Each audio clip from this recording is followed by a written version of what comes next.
All right, people, you know that sound. It's the Unfiltered Band means. Yes, another episode of Unfiltered coming at you here and now. This one live and impromptu and on the fly, on the spot, and official.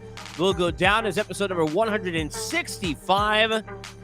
The top 10 things to look forward to out of the 223, the 2023, the 2023 MLB season, which is right around the corner. Thank you, Unfiltered Band, and thank you to all of you on Apple, Spotify, everywhere you get your podcast, for listening where most of you normally do. For those of you who are joining us live on Twitter and on the YouTube channel, which you can get in my bio, subscribe, like all the videos, jump on board. We'll see you live. Get in and you could chat as well along the way during the show. You can reply on Twitter. You can always DM and reply and chat on the YouTube comments throughout the course of the term of Unfiltered, which has been, we're coming around May. It'll be a year of us doing these shows now, 165 episodes deep. As always, we are proud and pleased to say that we are presented by our good friends at BetOnline. BetOnline does remain your number one source for all your sports betting needs this season.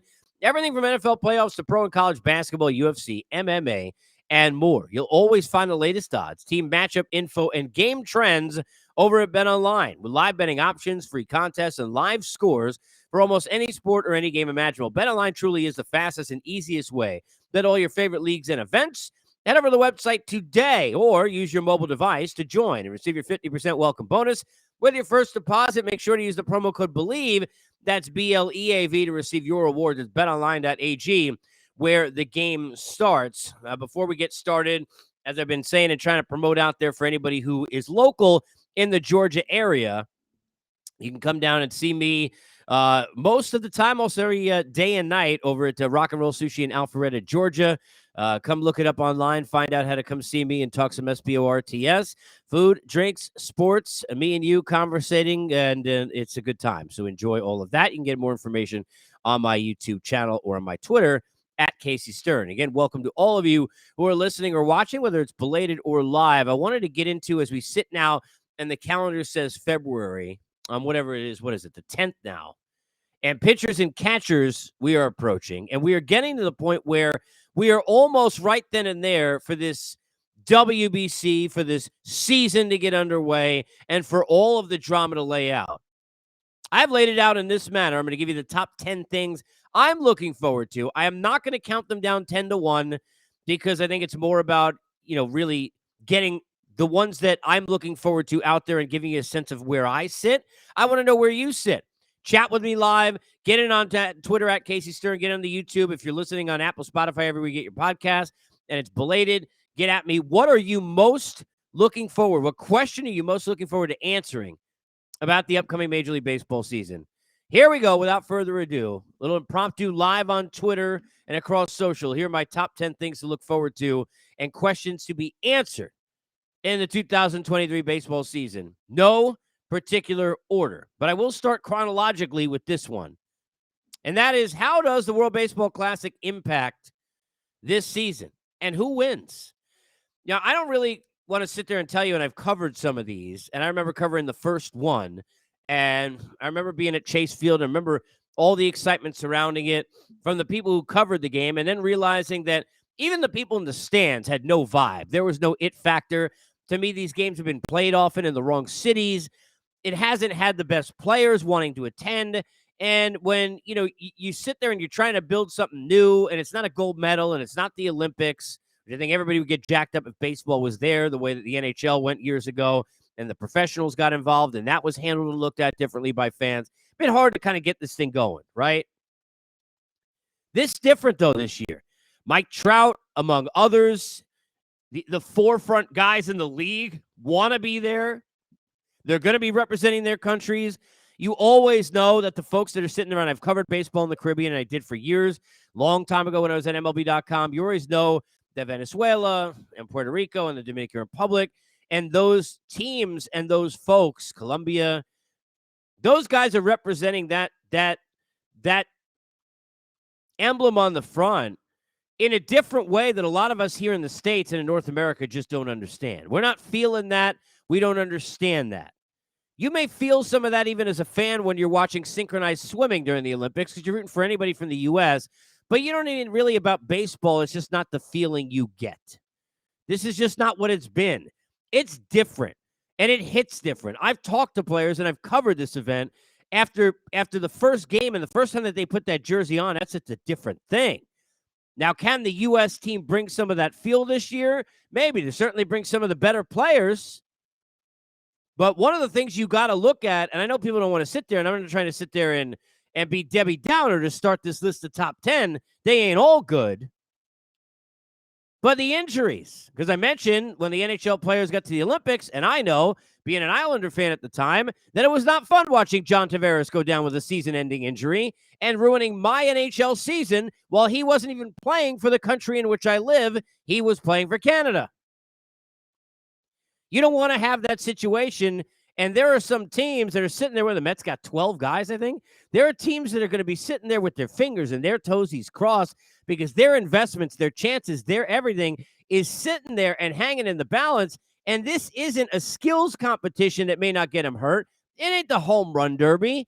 These guys are going to be playing as hard, if not harder, for their own countries than they're going to be playing for the team that they eventually go to. And I love what the World Baseball Classic can be. And I hope that this year it finally becomes something, because it hasn't been to this point. Sorry. It's just not. I'm going to go back to years ago when the U.S. made it to the final, and the year that Hosmer and company were on there. And I'm sitting there and I'm like, how in the hell is this game? First of all, it was on at 9:00 at night. Was the national championship. Second of all, it was on MLB Network. No problem. Love the people at MLB Network. But it's called MLB Network. Only baseball fans can go there. They had deal with Fox at the time, and FS1 had some nonsense on it, and Fox had reruns of Empire. Now, you run that thing on Fox, and somebody's sitting there by accident, they turn on the channel, and there's the U.S. I'll watch the U.S. do anything. I don't even know what a mogul is, and I watch it because the U.S. in it. I don't even know what it is. I'll watch the United States do anything during the Olympics. And so do a lot of you for whatever countries you hail from, root for, etc. But we haven't treated this like a big deal. And I'm sorry, people don't want to hear that, but it is what it is. And again, top 10 things, questions to be answered, MLB season 2023. What's the impact of the World Baseball Classic? No particular order where I'm going with first of the 10. And people don't want to talk about this and they don't want to hear about this. And that's fine. That's fine. If you want to pretend it hasn't been the case. But I'm sorry, if we're talking about real life, if we're really getting at it. I mean, I remember the first time I covered the World Baseball Classic, right? And I think Derek Jeter and Jimmy Rollins and J-Roll were the two shortstops. Was Davey Johnson? It wasn't Buck. I think it was Davey Johnson who was the manager at the time. And J-Roll had gone like 2 for 2 to start a game.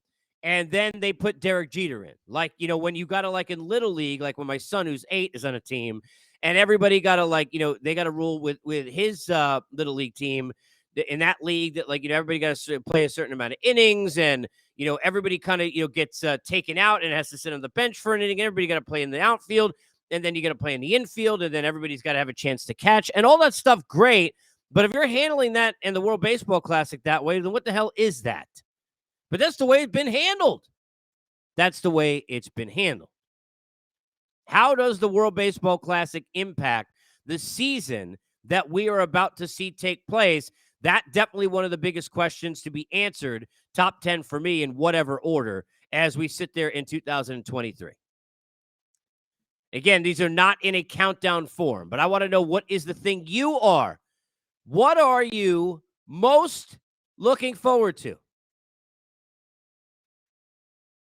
in this 2002? And I'm going to tweet this out too. What are you most looking forward to as we approach the 2023 MLB season? We'll see if we can get some of these live as well in here and see where people are going with that.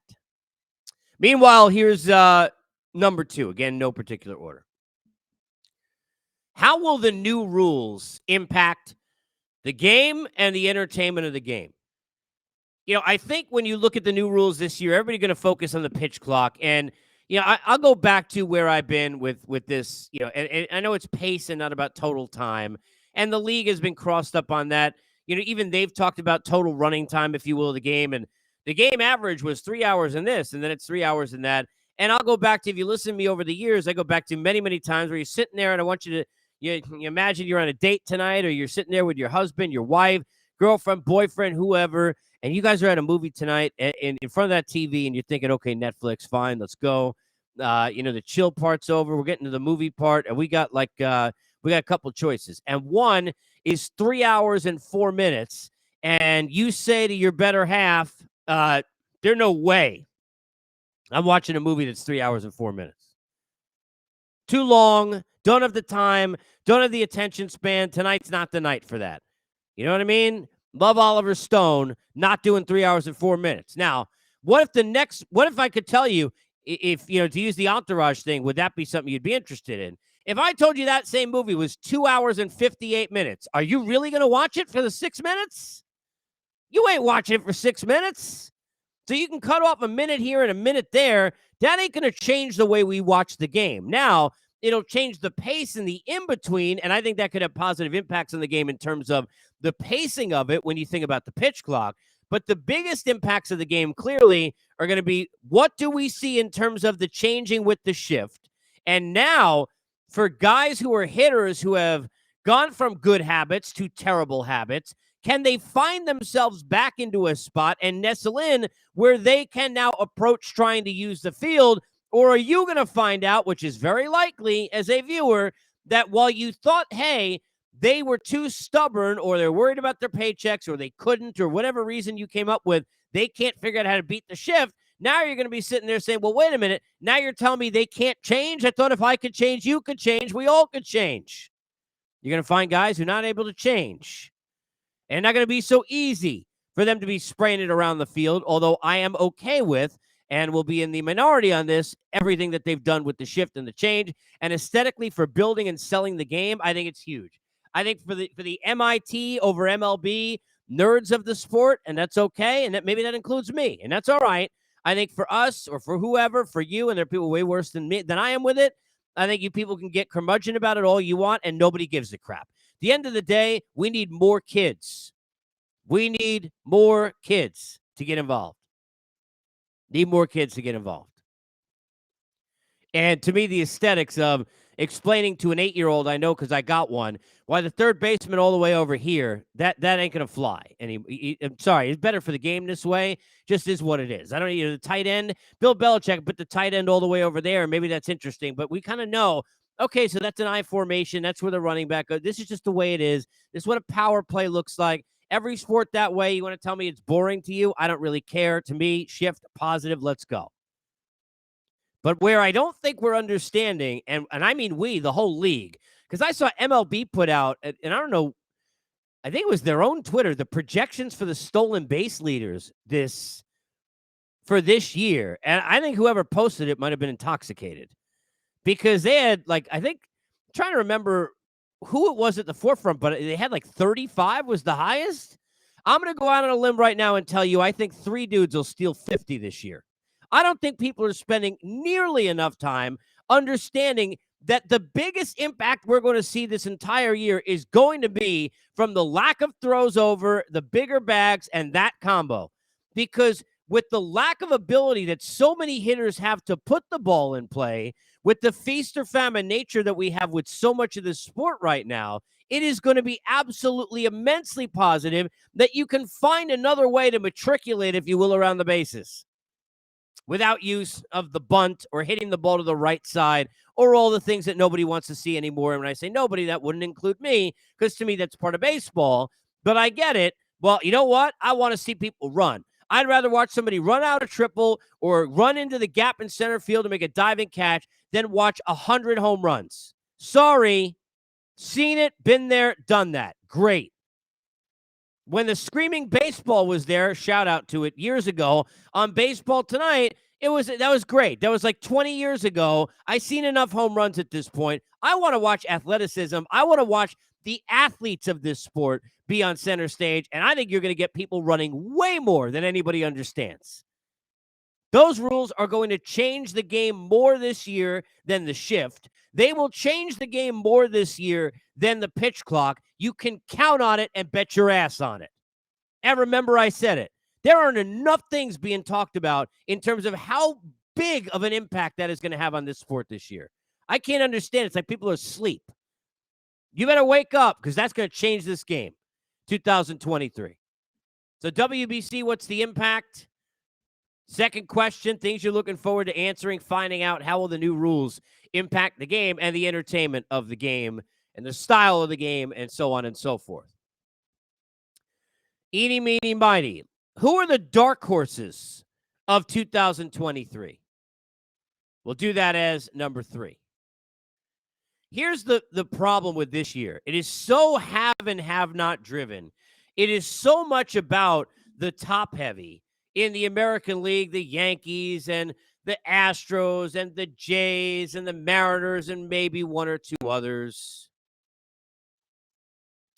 In the National League, the Dodgers and the Mets and the Braves and the Padres and the Phillies and maybe sort of the Cardinals. Where are you going to go outside of that? Where are you going to go to find your dark horses? Is it going to be Texas? Look, how do you call them a dark horse if they just spent all that money, right, on Jacob deGrom and on the rest of that pitching staff? And I like Heaney. I like some of the moves that they made. I think the Rangers are going to be better, and certainly Seager and Semien in the year before, and what they already were building and some of their young talent, right? How are we going to see Texas advance? Because there's an opportunity for them to be able to do that. Certainly there's some spots, right? But how are we going to see that change? What about the Chicago Cubs in the National League? I like what they did up the middle and taking a shot on Bellinger, and I like what they did with Dansby Swanson and some of the other moves they made. I think the Cubs have done a nice job. But who are going to be the teams? Who are you buying into? It's like Marlins, Nationals, no chance. Brewers, Council is going to have that group ready, but I don't see it at all. I have no idea how they're going to score runs again. Maybe worse than last year. The Giants, no, not buying it. Sorry. We know what kind of offseason they had and what kind of they didn't have, even though I like Stripling and some of the moves that they made. They got Stripling and Manaea, I think, for a total of 50, 2 years each at whatever it was, 24 and 26, I think it was, in fact. And I love Taijuan Walker, but the Phillies paid 4 years for $71 million for one player. So the Giants made some good moves. I think Farhan did a nice job, but they're not cutting that gap, right? Love what Torey Lovullo's been doing with those fighting D-backs. I'm not buying, the Orioles. You want to give me the Orioles? I mean, what team do you think is the dark horse of 2023? To me, that's the third biggest question. I don't have answers. The fun part is this is what I'm looking forward to. Sometimes, we can prognosticate all we want. We're going to all pick World Series champions, and I'll do that too, and we'll break down the divisions, and I'll do that too. But at the end of the day, it's okay to say I'm psyched and pumped up just to see what the answers to these questions are going to be. How will the new rules impact the game? The impact of the World Baseball Classic this year and who wins?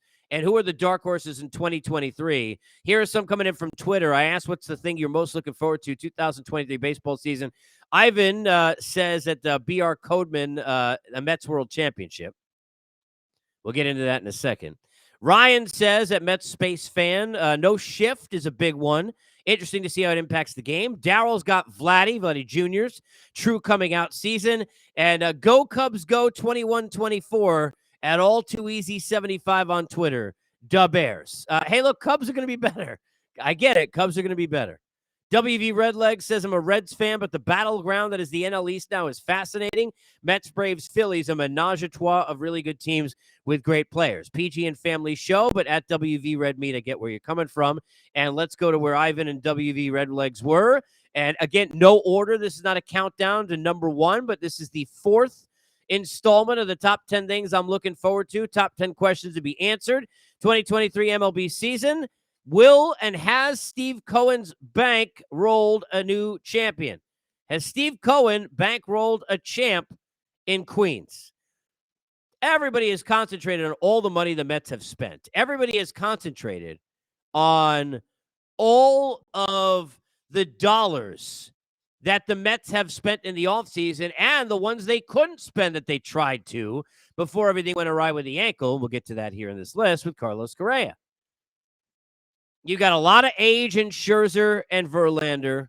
And look, we saw Scherzer with the dead arm down the stretch in the last year. He was with LA. We saw him look dead down the stretch, dead to rights against the Braves and against the Padres.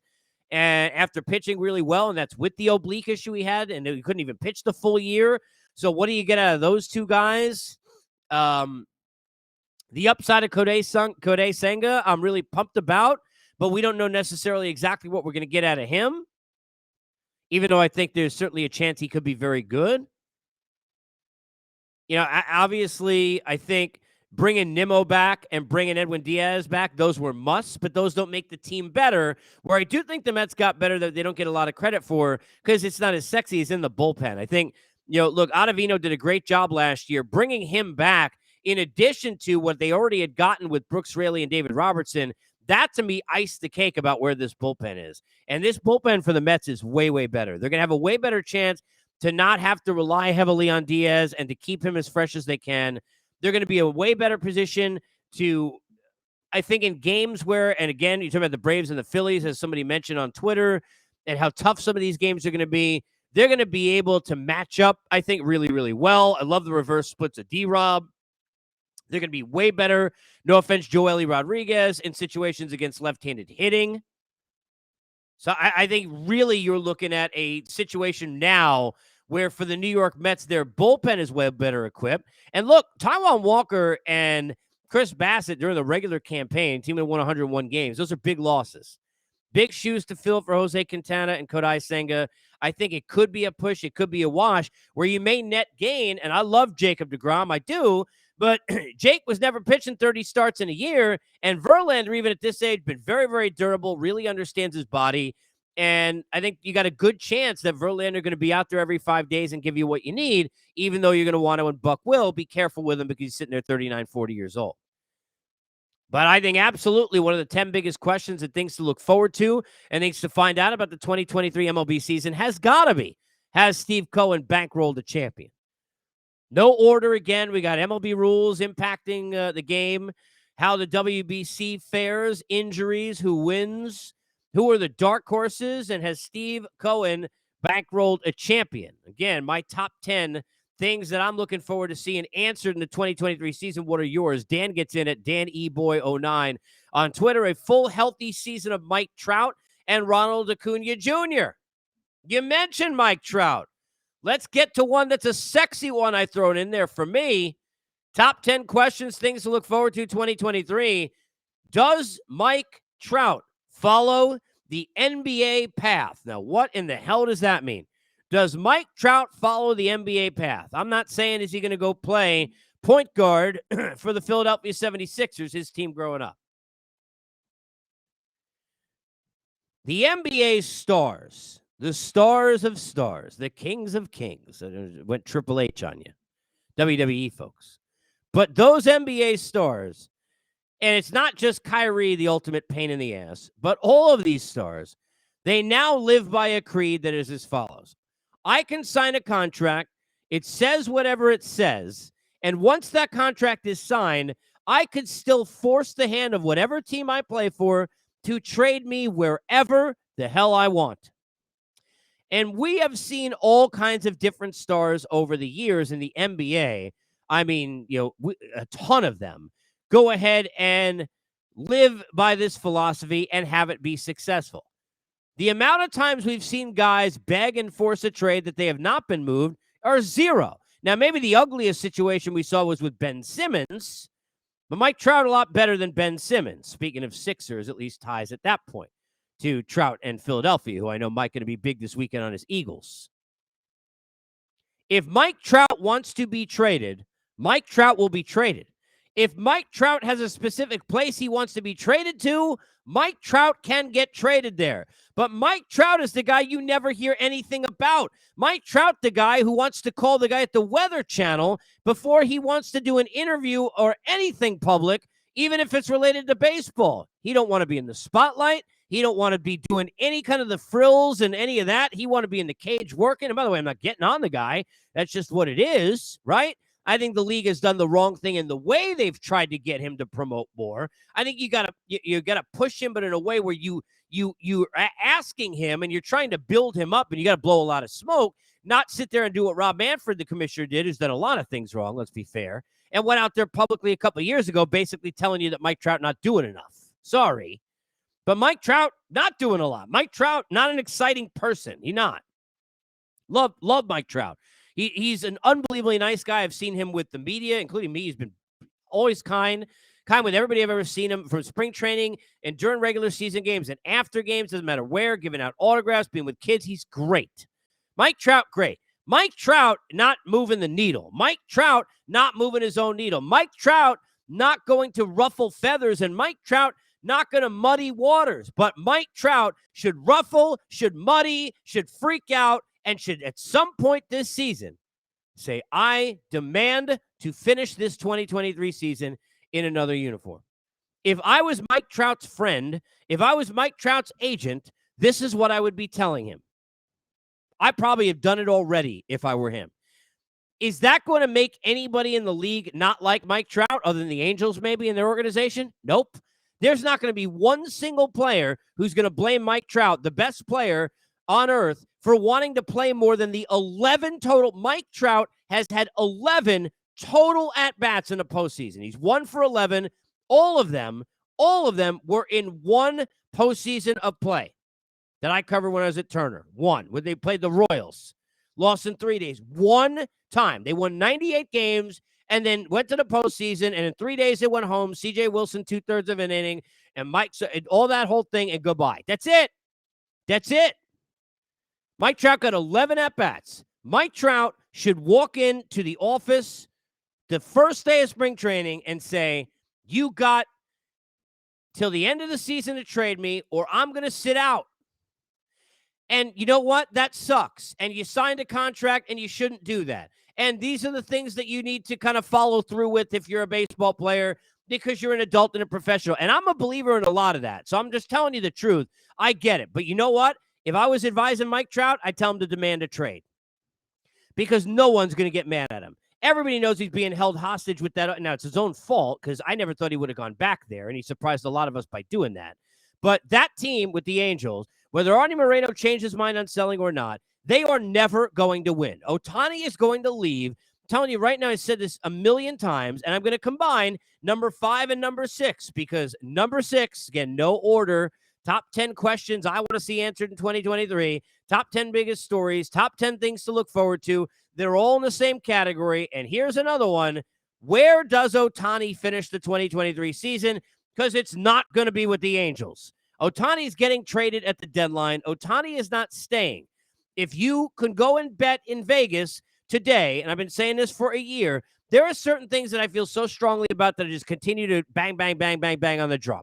You go back in the podcast from before the season ended, and every day where free agency was brought up, I said, you can, if there's one move of a guy leaving a team where you can book where he's going to go, you can start ordering your Trey Turner Phillies jerseys. I feel even more strongly telling you, Shohei Ohtani next season and for long after that is either going to play for the Mets, the Yankees, or the Dodgers. And the only other team that's even possible, in my opinion, is the Seattle Mariners. That's it. He's not playing for the Padres. He's not going to go anywhere else. He won't still be on the Angels. He's not going to the Cubs. He's not going to you, wherever you are. And by the way, you may think this is some Met thing. I have said many times on this podcast, and will say again, I cannot be positive, but I feel very confident he's going to end up on the Yankees. That for all the, old Steinbrenner, new Steinbrenner things they don't do with luxury tax or going and extending themselves, you're going to see Ohtani and Judge commercials until you're blue in the face for the continuance of time, in my opinion. That's where he ends up. But it's going to be a Mets, Dodgers, Yankees, and a side of Seattle, and that's it. Not going to be the Angels. So Ohtani going to be gone. Where he finishes the season, one of the biggest 10 questions for sure. But if I'm Mike Trout, I'm pushing to get the hell out of there. If I'm Mike Trout, I'm saying, I'm sorry. And I get it. It's not the greatest thing in the world. It's not. But if I'm Mike Trout, I'm saying I want out. Goodbye. That's it. I ain't doing this no more. Mike Trout should demand a trade, and Mike Trout should leave and get traded. Mike Trout could go to the Yankees or the Mets or to the Phillies or wherever. I mean, Mike Trout should be gone. I'm not saying to go be Kyrie. I think there's a certain way to do everything. I get it. But they're not going to be egg on the face if you're Mike Trout. So where does Ohtani finish the season? And does Mike Trout follow suit of the NBA stars. Baseball kind of cool gets in on at Kick the Pony on Twitter. How teams hold runners with limited throwovers now, and I think to me, and look, dude, I think you're absolutely dead on. And if you get this or watching, eventually when you hear this, you're going to hear me say that of all the new rules, the one people are not paying attention to is the biggest one by far, and that's the impact of the running game this year. It'll be bigger than the pitch clock. It'll be bigger than the shift. I don't even have a it's not even a question. Senga adapting to MLB, WBC. And yeah, look, and I like Mendick. Yeah, he could be a sneaky good ad. Look, I think depth is important. I think depth's important. At Mo Bray Dave on Twitter says, sitting in the backyard watching a Blue Jays game on a Sunday afternoon, dude. And showing the grill in the picture. Oh, yes. Give me some sun. Give me some sport. There ain't nothing better than sitting there watching a game in an afternoon with a cold beer. Amen. Put that in the pipes and smoke it for sure. Here are the 6 so far. Again, no order, not counting them down, doing it that way. How will the new rules affect the game? Where does Ohtani finish the 2023 season? Does Mike Trout follow suit of the NBA stars and get himself traded? Which, please, Mike, please, for the game of baseball, get the hell out of there.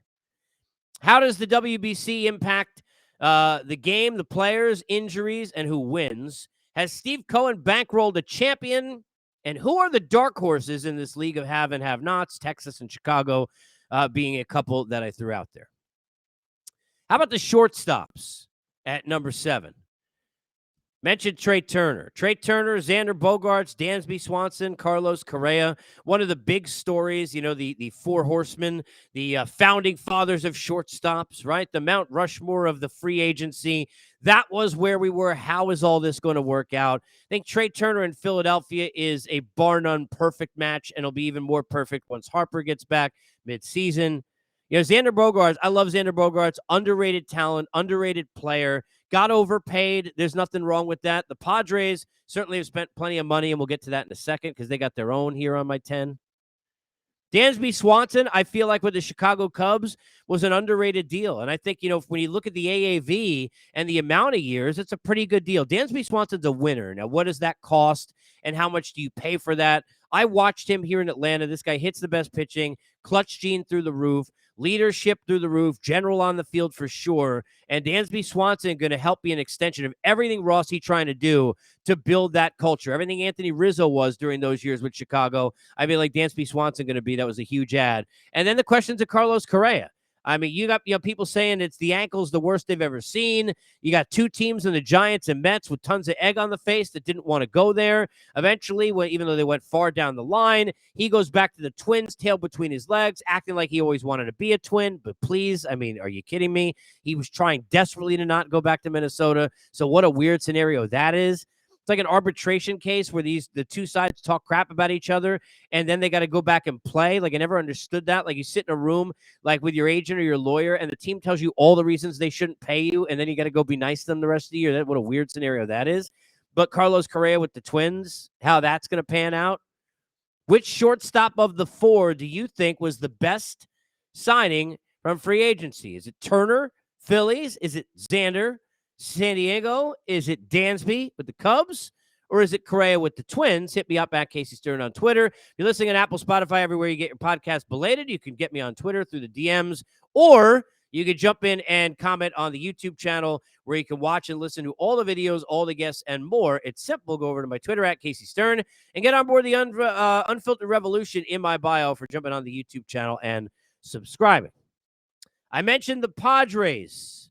Let's go to number 8 because I got one for San Diego all on their own.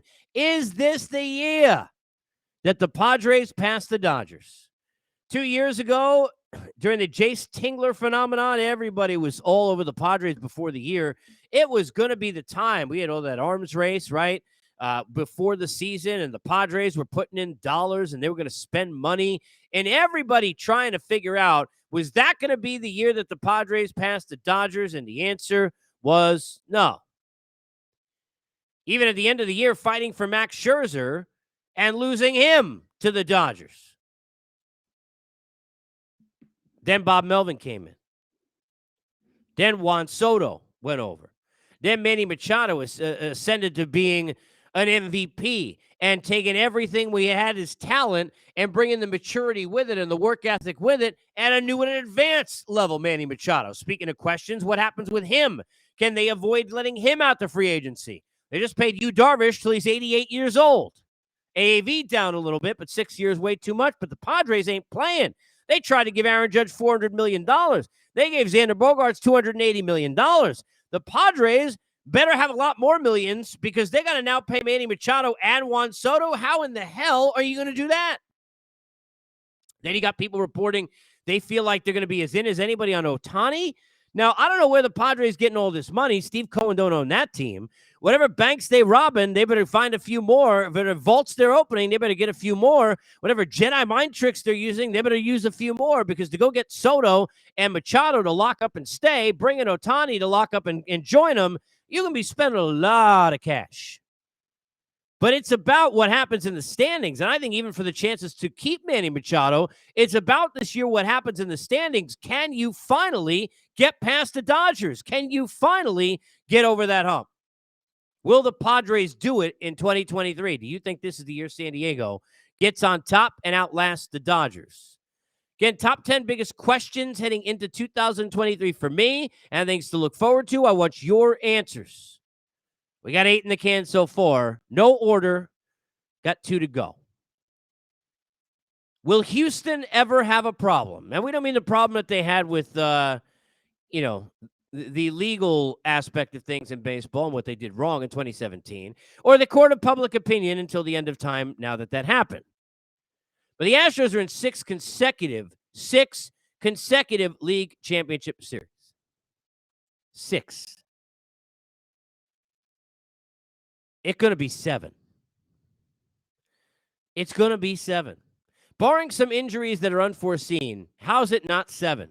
Jose Abreu was one of the best pickups in the offseason. I love Yuli Gurriel, especially in big spots. But you take Abreu and Gurriel, and not a question. Abreu a better player, even at this age. Better hitter. And in that lineup, the amount of runs, this guy drives in big runs. I mean, Jose Abreu, you put him in the right spot, not even over-exaggerating, could drive in 120 runs this year. I mean, this dude knows and gets it.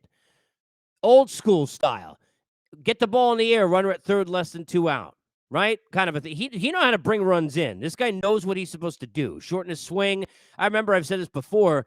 I happened to be standing right there behind the cage, the first ever BP that Jose Abreu took in the States when he signed with the White Sox. And it was out in Glendale. And I remember being there. And right before him, Avisail Garcia, because everybody, there were tons, it might have been 100 media members. And Avisail Garcia was hitting bombs like 500 miles into the afternoon there in Arizona, showing off. And here comes Jose Abreu with what I call the Paul Goldschmidt BP, and that's a compliment, where he going all the way to the opposite side of the field. He's spraying the ball. It looks like a sprinkler that is just covering the golf course evenly. They're like a wand. This guy a hitter. Every time he's not hitting enough home runs, he ain't going to hit home runs. You gap to gap it, and you play in that park, with his swing, he'd be fine. Yeah, I know they lost Verlander, but anybody watch Christian Javier? I got news for you. Christian Javier going to be the ace of the team this year. He going to outpitch Framber Valdez this year. He going to be a Cy Young candidate this year. Tell me I'm wrong. Go back and watch how he pitched. He's ascended. Dusty's still got the Bregmans and the Altuves and the growth of the Tuckers of the world and the younger players that are still getting better and better like he is. Astros are going nowhere. It's going to be 7. There ain't no problem in Houston. And that brings me to, again, no particular order, the 10th of the 10. And I'll give you them again up to this point. How will the new MLB rules impact the game? Is this the year the Padres, is no order, and this isn't even in the order I gave them out. Is this the year the Padres pass the Dodgers? Where does Ohtani finish the 2023 season? Does Mike Trout follow the NBA star path and ask for a trade? How does the WBC impact the players, injuries, and who wins? Has Steve Cohen bankrolled a champion? Who are the dark horses in this league of have and have-nots? What about the shortstops who are on the move in Turner and Xander and Dansby and Carlos Correa? And will Houston ever have a problem? I say no. Astros going for their 7th consecutive league championship series. And without further ado, number 10, coming off the Astros, when there are Astros, there are Yankees. And it's the encore for Aaron Judge. Aaron Judge had a remarkable year. Aaron Judge had a historic year. Aaron Judge did it in a historic and remarkable place and brand number one in all of sports as a Yankee. Now he's the captain of the Yankees, a Yankee team that paid him the money to come back, a Yankee team that gave him 9 years to come back and then got Carlos Rodon, a Yankee team that's going to have Nestor a year older and wiser, and a healthy Severino, and a Rodon, and a Cole, and pitch the hell out of it, and the bullpen health back. Young kids mixed in, continuing to grow, and an offense that they hope will be better than it was last year. While it being able not only to bring back Judge, but also Anthony Rizzo as well. Don't forget about that. But Aaron Judge going to be watched. Aaron Judge, we now expect history. Aaron Judge could hit 37 home runs this year, and people are going to talk about, well, if we would have known that, we shouldn't have given him a 9-year deal. Now, I'm not one of those people, but those people will exist. Aaron Judge is coming off a postseason where I understand personally, because I think we need to be human, how exhausted, you can only even try and imagine how exhausted that dude must have been. Carrying that team by himself, leading off, because like it's the only way to make sure they don't pitch around you at the beginning of the game, hitting doubles and getting basically booed and sized because it was a disappointment. He was it and all that in the bag of chips, and then didn't play well in the postseason. And now Aaron Judge got 9 years, and now Aaron Judge going to be expected again to hit a home run every damn game. Now Aaron Judge going to be expected by the Yankee fan to be the damn savior. Yeah, going to be on Booney for sure. Yeah, going to be on Brian Cashman, even though not playing, for everything he did or didn't do. But Aaron Judge going to be watched. That encore for Aaron Judge is absolutely one of the 10 things to watch heading into the 2023 baseball season. Encore for Judge. Is it the last ride for Trout with the Angels? Where will Ohtani play the last game of the regular season? The Padres, closer to first than last, but will they ever win the division? How about the new rules that have divided us all and how they've changed? Steve Cohen, who can purchase us all, how has he changed things in Queens? And from Queens to Kings, like Aaron Judge, and the encore, like the Astros, who still have no problem, like the 4 shortstops who got paid all that money. And ones like DeGrom, who got paid to take dark horses to the next level. And therein lie your top 10 biggest questions and things to look forward to as we approach the 2023 baseball season. As always, we here at Unfiltered are presented by our good friends at BetOnline.